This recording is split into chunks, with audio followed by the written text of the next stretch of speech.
The first thing we're going to do, we're going to chalk the front wheel since we're going to lift the rear of the vehicle up.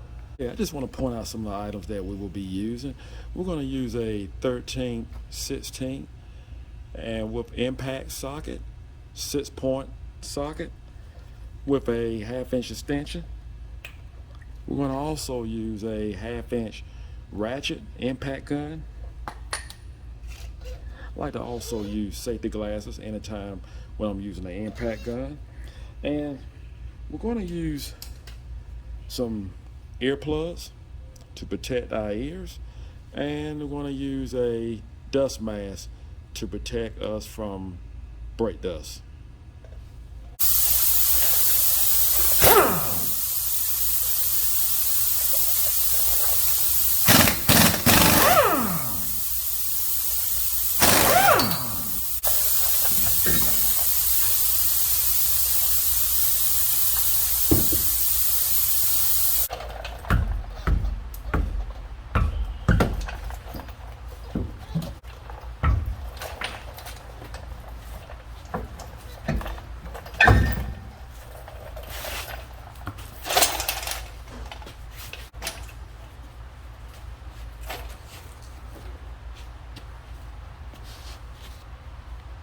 Well, as you can see, this rotor did not make it. We did not get to it in time.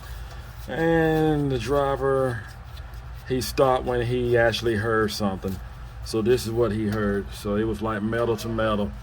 So we're gonna have to remove the caliper, of course, and the bracket that holds the caliper so we can get this rotor out. These are the 2 wrenches that you need to remove the rear caliper. You need a 13mm and a 19mm. And what you're going to do,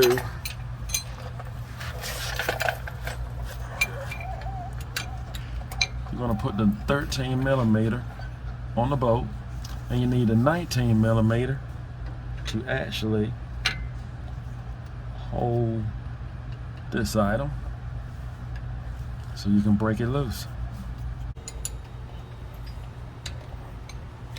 There we go.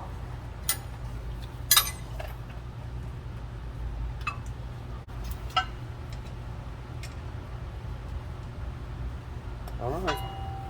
Got the other one out.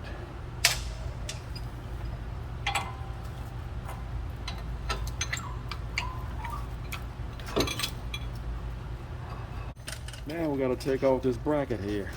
So we're going to take off this bolt here, and we have one on the lower end of the bracket right there. We're going to take that bolt off. A bolt here on top and a bolt on the bottom here.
So that's what we want to do. We're gonna need to get those bolts off and switch this out. This is why it's so important to wear a dust mask, because of this brake dust. And it's very important because once I cut the impact gun on and I take these bolts loose, air is just going to blow out and it's going to blow in your face, and you do not want that. So that's why I have on a dust mask, and please make sure you wear one. You do not want to breathe this.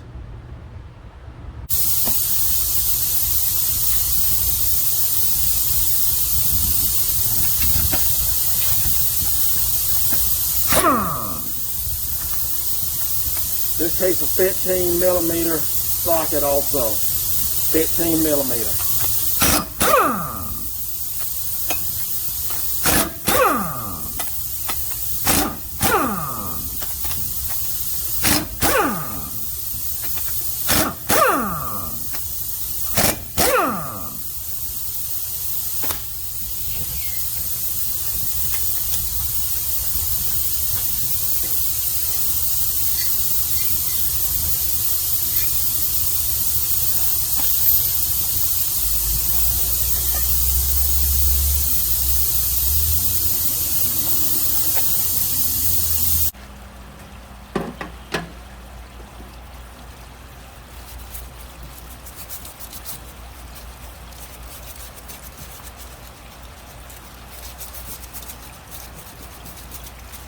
This is a great time to actually replace your seal. And I have one I just received. This is the part number here for the new seal.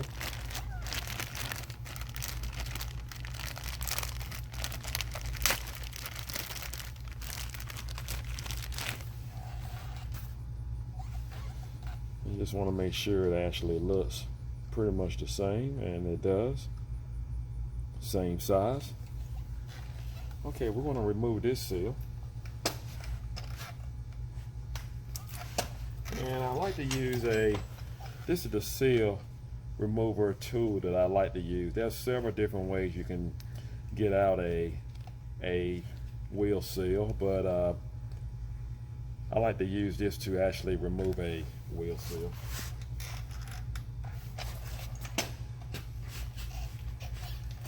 And I'm going to use a hammer here, maybe to help me out a little bit. And I'm going to probably, if you hear a noise, I'm tapping the hammer.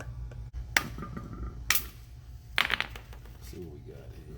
Well, we got part of it, and that's going to happen. That can easily happen.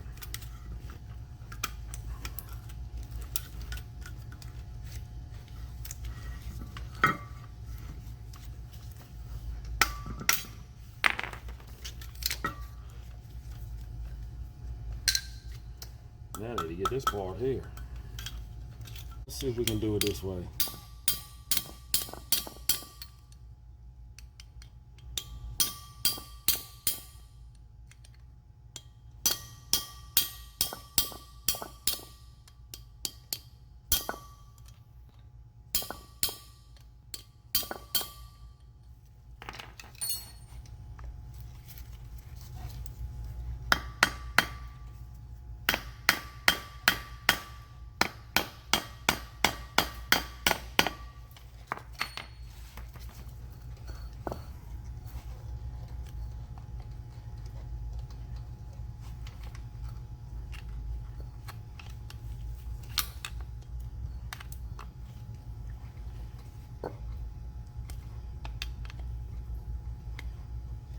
Okay, I think I got it loose enough. Like I said, I love seals. You gotta love them.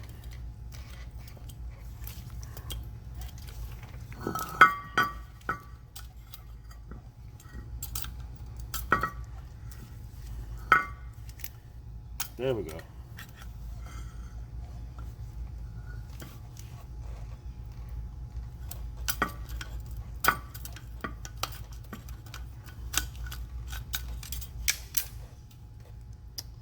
All right, finally.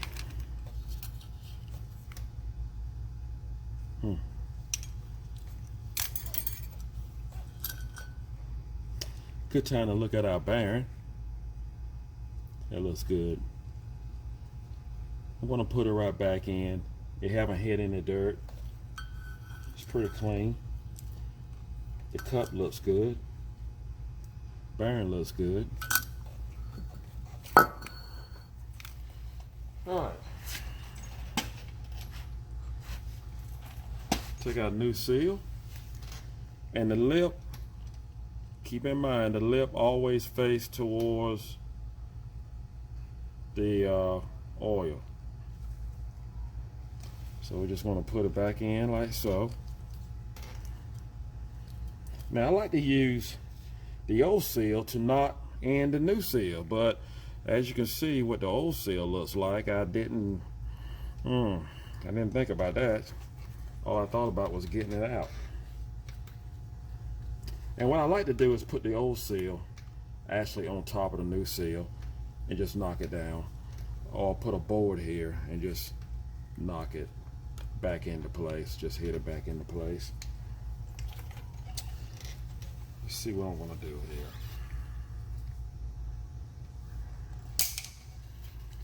Let's try this.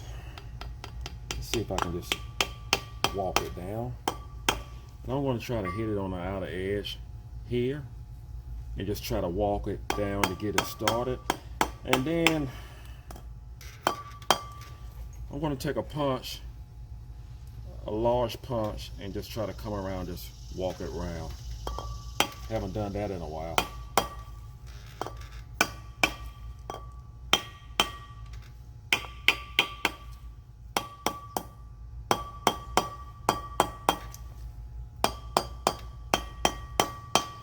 All right, let me get a larger size punch. All right, I got this bolt here. That'll do. Just walk it around.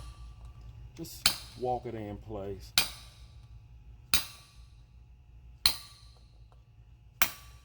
I really do that. I really don't want to go back and forth like this because I'll take a chance of warping the remaining section of the seal.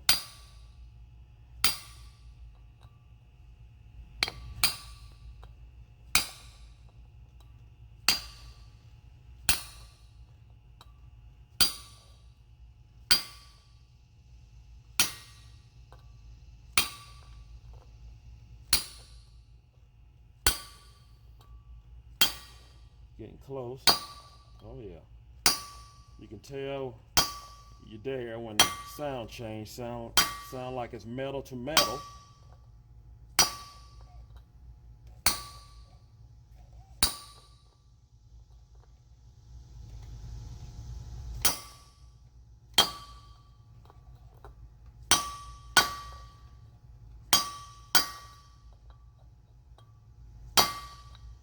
All right, I believe we got it.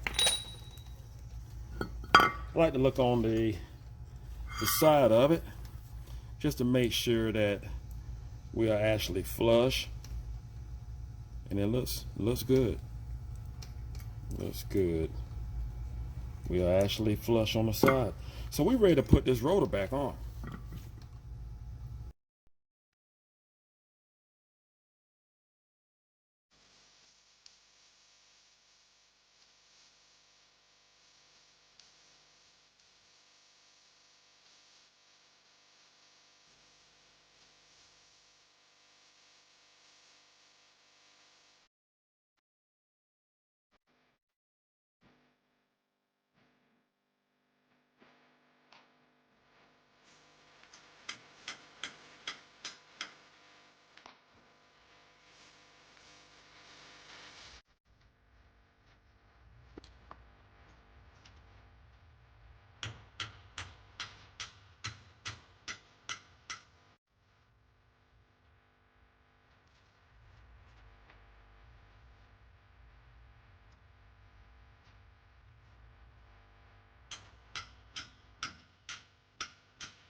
There is an O-ring that goes right here, and the Ford dealer did not have one in stock, and there's nothing wrong with this one, but since I had it apart, I was going to replace it. So I don't have time to wait on one, and so what I'm going to do is I'm putting a little grease around this O-ring just to make sure it's protected. And when I slide the axle in, the O-ring will actually be inside of this axle here. So I clean this out, put a little grease around there to make sure it's okay. Feels pretty good. And we'll just slide the axle right back in. And I put my lock ring right where I counted the threads, and I put my lock ring right where the old one, I mean, not the old one, but where it was before. That's what I did, and it feels great. It feels great, and it feels the same as it did when I was taking it apart. So I just want to make sure I put everything back where the Ford dealer had it. Now, slide this into place.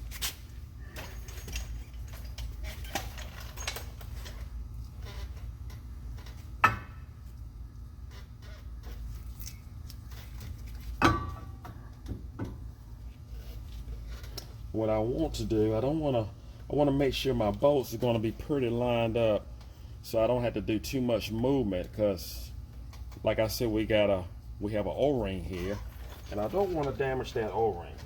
So I'm going to get 2 of these bolts that goes back in the axle and just make sure she's perfectly lined up.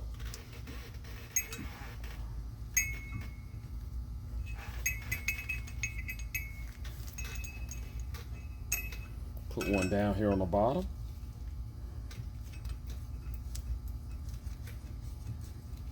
All right, I feel good about that. Now just work it in. There she go.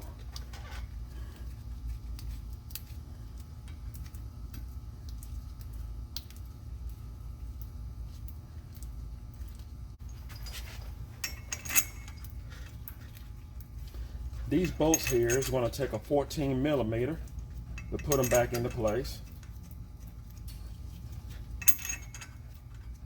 And again, what I'm showing you is the way I do it. And I'm not going to tell you that this is the way you should do it. Do your repair. I'm just showing you the way I do the repair. So to actually take time to actually read the manual of the Ford dealer and actually read their procedure on how to go about doing this. And that's what's important. But on my channel, I just show you how I do it. You need a 14mm socket impact, I prefer.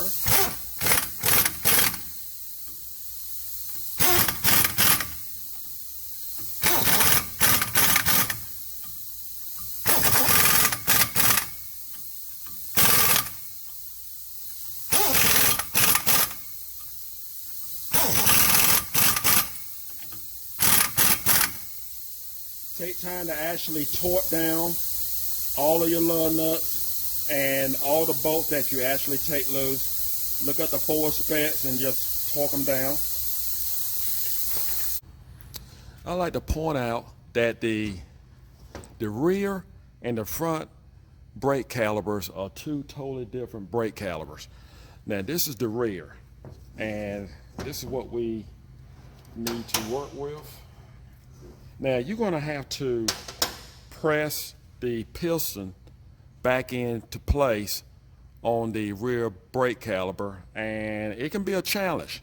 So I have used all sorts of tools. I have used this tool here, and nothing against none of these. And you use a 3/8 extension with a 3/8 ratchet to actually, you find the size that actually fits, and you actually press up against it, and you have to hold it while you actually force it in. I never had much luck with these. I also tried this one here, this tool here, and it didn't work for me either. You can actually turn it, and it looked like it's a great design. You can turn it, and the wire that, once you turn it and you put it inside of it, and you tighten it up with your ratchet, and it's supposed to grip and turn. It's kind of hard for me to hold on to this and actually turn it at the same time with a ratchet. So the tool that I actually had good luck with is this one here. And I am not advertising for any product or anyone. I just want everyone to know what works good for me, and I like to just share what works for me. This item, this kit costs around $65, but it was worth it for me because this brake system, Ford has used it on several vehicles, including Ford Explorers and so forth. So it was definitely worth me getting this tool.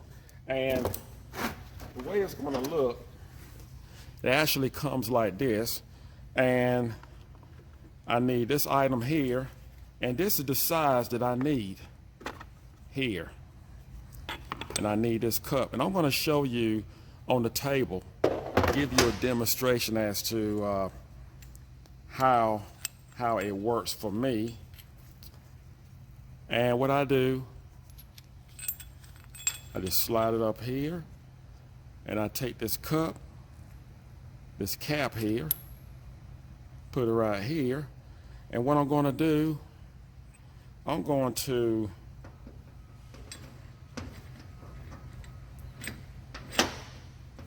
see if I can screw this back.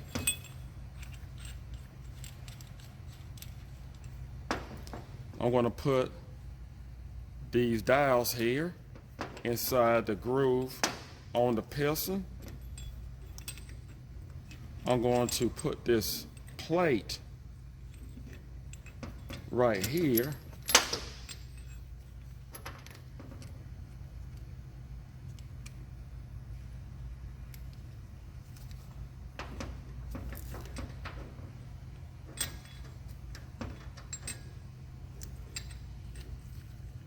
Get it just right for you.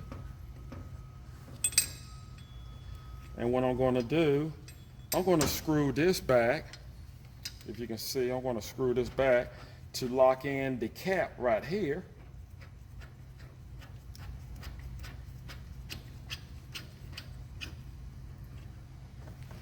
And then what I'm going to do, I'm going to just turn this.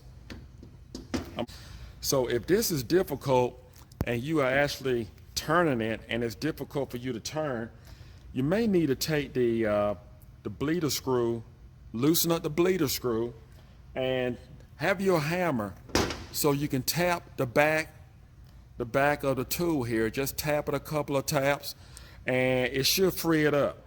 And when you do that, you may see a little brake fluid come out, and it should free it up enough for you to at least turn it about a quarter of a turn. So you may have to kind of do that until you actually get it midway, and it'll start getting a little softer, easier to turn as the closer you get to the inside of the back in the piston in the caliper here. So keep that in mind, but I want to show you this demonstration. It's a lot easier to show it to you on the table than it will be underneath the vehicle. So this is a good time to actually put in some new clips on our bracket for our brake caliper. And Motorcraft actually gives you new clips and new bolts for the caliper. And make sure that your pins are moving in and out. Make sure they're moving freely. If not, pull them up and clean them. Take some emery cloth, clean them, or if you feel better about replacing them, do so. But I believe you can clean them with some emery cloth and lubricate them, put some grease on them and put them back. And if they do not move freely after that, definitely replace them.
All right, so now you know what all is involved in changing your rear rotor and rear brake pads on your Ford Transit. And I hope this video was helpful.